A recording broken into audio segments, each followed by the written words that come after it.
Et yo les amis, aujourd'hui, vidéo très particulière. En tant que fan de Stephen King, là je vous ai rentré mais du très lourd. Et ben, juste après le générique, on va passer tout de suite au déballage. Et là c'est du lourd. Franchement, je suis très content de l'avoir enfin trouvé. Et là, parce que là c'est vraiment du méga lourd les potes.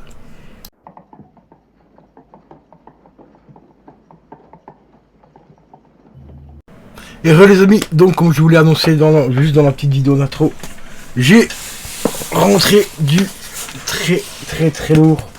Un grand merci à la société Lantana. Voilà, Lantana, société flamande. Dieu sait que je ne suis pas fan des flamands.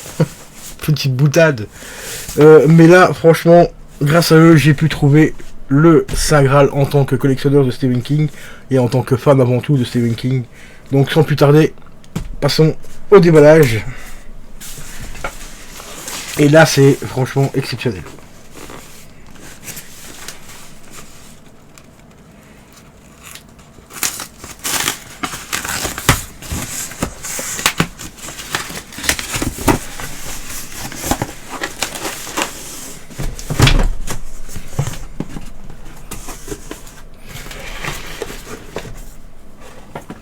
On va juste relever tout ce qui est au niveau des protections. Petite lettre d'amour. On va tout enlever. Il n'y a plus rien d'autre.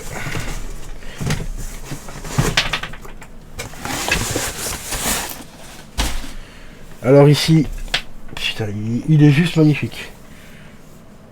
Ah ouais, franchement, il est vraiment très beau. Je peux déjà vous dire qu'on peut jouer quasiment en tout âge. À partir de 17 ans, on peut commencer à y jouer. On peut jouer entre 3 et 5 players.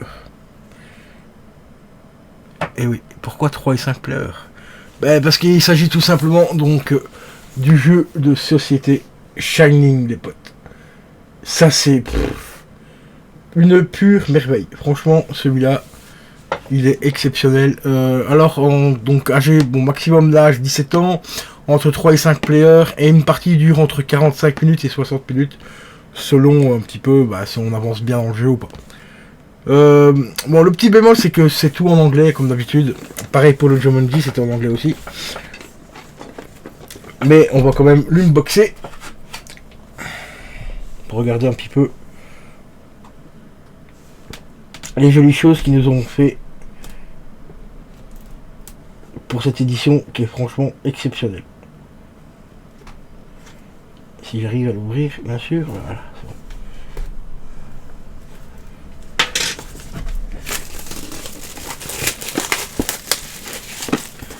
Alors là, franchement, c'est une tuerie. Le carton est relativement de très bonne qualité et tout, donc on se fout pas de la gueule. Je vous rappelle le prix, prix conseillé du moins, entre 25 et 30 euros maximum. Ça vaut pas plus, mais par contre des fois sur eBay vous pouvez le trouver à 150 euros. Je l'ai même vu une fois à 180 euros parce qu'il était en rupture de stock de partout. Et ici je l'ai retrouvé récemment sur le site ici. Normalement je devais le prendre à la Fnac, mais la Fnac n'avait plus de stock non plus. En 2 jours de temps qu'ils ont repopé les jeux, tout est parti en 2 jours. C'était un truc de fou, pire que la PS5.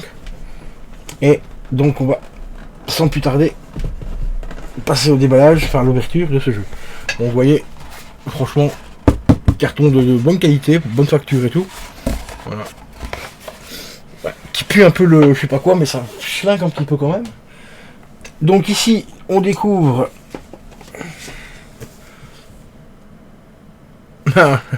c'est pas mal, franchement. Voilà, pour ceux qui connaissent la référence à la Shining, voilà.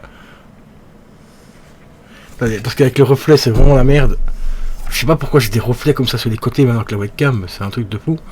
Il serait peut-être temps de la changer. Voilà. Bah ça, cette référence...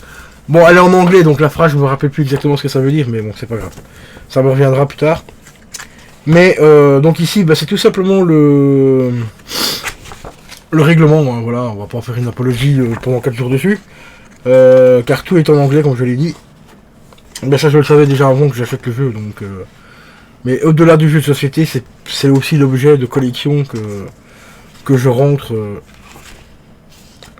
dans le truc. Bon, après, il y a toujours peut-être éventuellement moyen de trouver la traduction en français du règlement, parce qu'on va peut-être se faire une petite partie, les amis, en live. Alors, ici, nous avons donc les cartons de jeu. Voilà. Donc ça, à mon avis, ça doit représenter les vies. Voilà, ici, il y a des autres petites artworks derrière, où ça représente le tapis, hein, comme vous le voyez, comme vous avez vu dans le générique.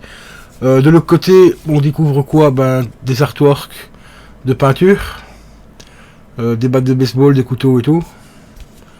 Donc voilà, ça, je déferai tout ça tout à l'heure. Donc là, il y en a quand même quelques-unes, il y en a encore une deuxième comme ça, voilà. Et ici, là, c'est pratiquement que des couteaux et des pots de peinture. Donc ça, à mon avis, après le pot de peinture, il y a marqué, il y a un petit foie dessus. Donc à mon avis, ce sera peut-être avant... Ah non, ici, c'est pas des pots de peinture. C'est des verres d'alcool, pardon, excusez-moi. C'est les fameux verres quand il va dans le bar et qu'il boit avec le fantôme. Donc c'est des verres d'alcool, des couteaux et des battes de baseball. Mais c'est vrai que de loin, avec la couleur rouge et tout du sang, j'avais cru que c'était des pots de peinture. C'est ça aussi que j'étais en train de chercher ce que c'était comme référence par rapport au roman et au film. Bon, en fait, c'est des verres d'alcool, donc il y a des couteaux, des haches. Bon, la hache, hein, ça c'est mythique. Et des battes de baseball. Alors ensuite, ici, on a un truc, mais ça c'est magnifique. Ah ouais, franchement, là, ça c'est une véritable tuerie, quoi. Le plateau de jeu, mais il est exceptionnel, quoi. Regardez le plateau de jeu, franchement, la qualité du dessin, quoi, elle est juste énormissime, quoi. C'est limite un tableau, quoi. Franchement, voilà l'arrière. Ah non, c'est une tuerie, quoi. Putain. Et c'est même pas un plateau de jeu, c'est même pas quoi le plateau de jeu, apparemment. Ah si. Ah bah oui, d'accord, il s'ouvre en 3. Ouais, d'accord. Voilà. Ici, à l'intérieur, on retrouve encore un autre dessin. Donc la maison sous la neige. Hein. Mais c'est... Ouais. Ah oui, il est vraiment magnifique, ce truc. Je savais pas qu'il était vraiment aussi beau que ça. Et donc ici, on découvre donc le fameux plateau de jeu, qui est quand même assez grand. Donc là, c'est tout en longueur. Donc ça représente l'étage inférieur et supérieur, plus le garage qui est juste là, et l'extérieur du manoir, enfin, de la maison, quoi. Non, non, franchement, là, ils ont très qualitatif. Franchement, une très très très belle surprise. Hein. Parce que je n'ai pas vu d'unboxing concernant le jeu. J'ai pas voulu me spoil. J'ai attendu quand même quelques temps, voir si j'arrive à le trouver ou pas. Et si je l'aurais pas trouvé, bah, j'aurais éventuellement chopé une petite vidéo pour vous le faire découvrir sur la chaîne. Mais ici, j'ai eu la chance de le trouver, donc ça fait vraiment très plaisir. Ensuite, nous avons donc les jeux de cartes. Voilà. Shining 2/4. Et ici, on a Shining 2/5. Donc ça, c'est des petits paquets de cartes. Je vais vous déballer ça vite fait. Pour vous montrer quand même à quoi elles ressemblent. Parce qu'il y a quand même des petits dessins dessus.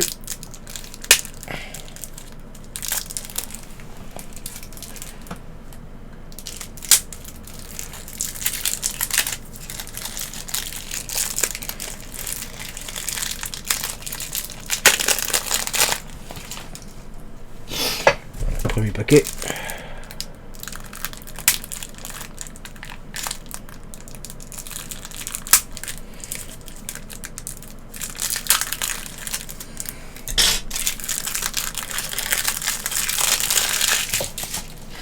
Et voilà le deuxième paquet. Donc le premier paquet ici que j'ai ouvert, apparemment c'est beaucoup des genres de questions. Voilà, vous voyez, il y a des cartes vertes. Je vais vous montrer après les autres faces. Voilà, ici et il y a celle-ci. C'est apparemment que des questions. Donc ici c'est marqué Event derrière. Voilà, on retrouve tout simplement des décors, tapisseries et tout ça. Donc ça c'est tous des événements à mon avis. Qui se déroule dans le film et dans le roman. Hein. Après, je n'ai plus qu'à savoir si le jeu est tiré plus du roman de Stephen King ou du film de Stanley Kubrick. Mais à mon avis, je pense qu'il doit être plus tiré quand même du film que du roman. Donc ici, voilà des cartes, comme je le disais, avec un autre décor. Donc ça, c'est le décor tout simplement du fameux labyrinthe. Et en dessous, c'est marqué Roll.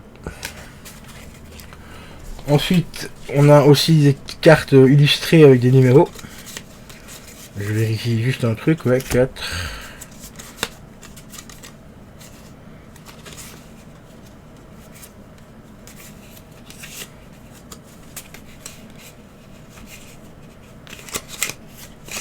Voilà, j'ai vite fait dans l'ordre. Donc chaque ligne, 1 sur 5. Et voilà, les petites artworks.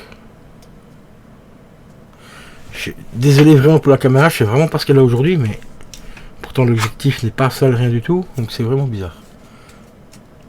J'ai un halo de lumière là sur le côté, là, pas au niveau du Velux, mais juste ici, là, vous voyez. Là, juste là. Donc c'est vraiment très chelou. Je reviens dans 2 secondes. Et voilà les amis, donc en fait c'était bien un effet de lumière par rapport au Velux, la webcam était légèrement un peu trop le relevé. Par rapport à d'habitude, donc voici donc les artworks sur les cartes qui sont franchement mais super bien foutus. Voilà. Scène ultra mythique, hein, ultra culte cette scène. Ah, les jumelles aussi, c'est cultissime. Voilà, on retrouve encore Dani. Voilà, en fait c'est quasiment toutes les mêmes à part celle-ci. Voilà. La salle à manger. Enfin, la salle de réception plutôt. Le couple. Pour ceux qui ont vu le film et... Ah, plus le film, parce que là ça représente plus des choses du film. Voilà. Bon, franchement, très joli collector, parce que c'est vraiment limite un collector. Il est vraiment super beau. Les autres cartes c'est à peu près la même chose, hein, donc je vais pas tout vous montrer. Donc sauf que le visuel ici derrière, bah, c'est tout simplement principalement le tapis. Et les visuels comme vous le voyez, c'est exactement les mêmes. Voilà. À part celle-ci, qui est un peu plus ensanglantée. Mais sinon ici on retrouve donc la réception, les sœurs jumelles. Ici on a la clé, la fameuse clé. Chambre 237. Mais sinon toutes les autres cartes c'est quasiment les mêmes. Voilà, là c'est les mêmes. Ah, non, ici on a Jack Nicholson, voilà, dans le labyrinthe avec sa hache.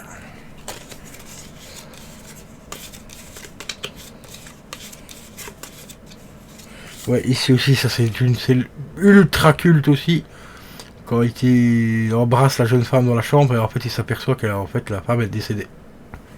Ça, cette scène là à l'époque elle m'avait ultra choqué.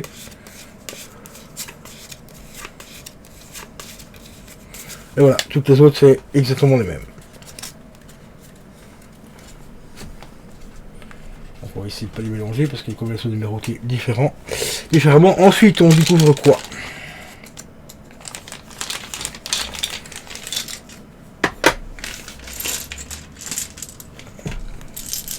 On découvre donc des petits pions. Bon, les pions c'est vraiment des pions très classiques. Je vais pas tous vous les montrer, mais ils ont des couleurs différentes. Voilà, donc pion très classique. Donc il y a un orange, un rouge, un blanc, un bleu et un mauve. Voilà. Donc ça c'est vraiment ultra classique. Ensuite on découvre aussi un petit anneau en métal. Ça je vous montrerai après à quoi ça sert. Et on retrouve un petit dé rouge. Il n'y a rien d'inscrit dessus, c'est juste un dé rouge, un dé en plastique rouge. Ensuite on a un dé noir avec des taches de sang. Voilà. Et il y a une face où il n'y a rien dessus. Non, il y a 2 faces apparemment où il n'y a rien dessus. Non, il y a 3 faces où il n'y a rien dessus. On va y arriver. Voilà, 3 faces où il n'y a rien dessus. Et de l'autre côté, bah, vous voyez, il y a des taches de sang. Ensuite ici on découvre tout simplement un autre dé avec la hache dessus. Une face blanche. La fameuse porte de l'ascenseur. Le couteau. Et la batte de baseball. Donc ça à mon avis ça doit correspondre aux fameuses grandes cartes que je vous ai montré tout à l'heure. Alors à quoi sert donc ce petit porte-clés? Eh bien c'est tout simplement, ça sert à accrocher Faut juste que je trouve comment ouvrir le cercle.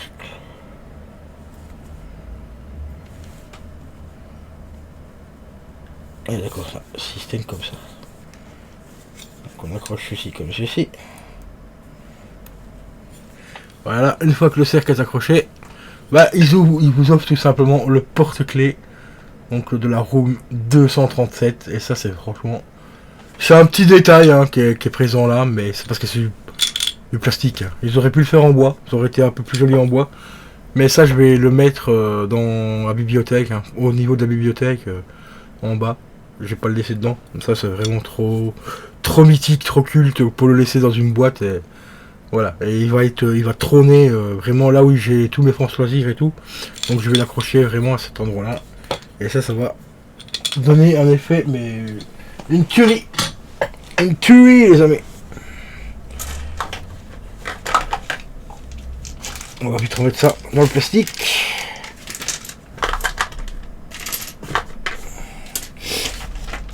Et je vais voir s'il y a d'autres choses dans la boîte, parce qu'il y a encore des rebords apparemment. Mais je pense que le doigt être vide.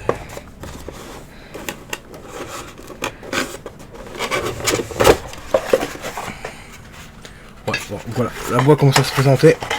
Comme ça. Donc vous voyez, il y avait des gros rebords sur les côtés. Donc je pensais qu'il y avait encore quelque chose à l'intérieur. Mais apparemment, il n'y a plus rien du tout.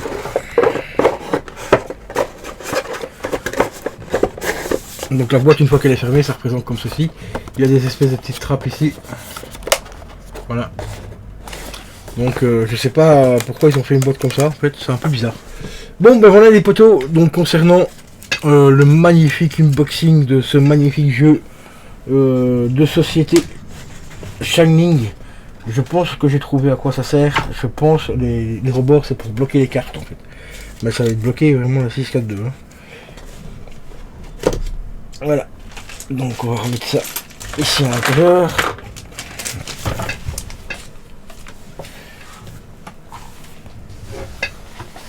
Et franchement la pièce mais vraiment maîtresse de ce jeu, et ben c'est tout simplement, et ça il n'y a pas photo, le diaporama qui est juste mais monstrueux quoi. Regardez-moi ça quoi. C'est une tuerie quoi, franchement c'est exceptionnel quoi. La qualité des dessins elle est vraiment mais ultra propre. C'est une merveille. Franchement je regrette absolument pas l'achat. Surtout qu'ici je l'ai payé vraiment au prix correct, là je l'ai payé 27 €. Et voilà, donc le tableau de jeu franchement il est exceptionnel quoi, il est magnifique. Voilà les potos, donc concernant l'unboxing donc de ce magnifique jeu de société Shining.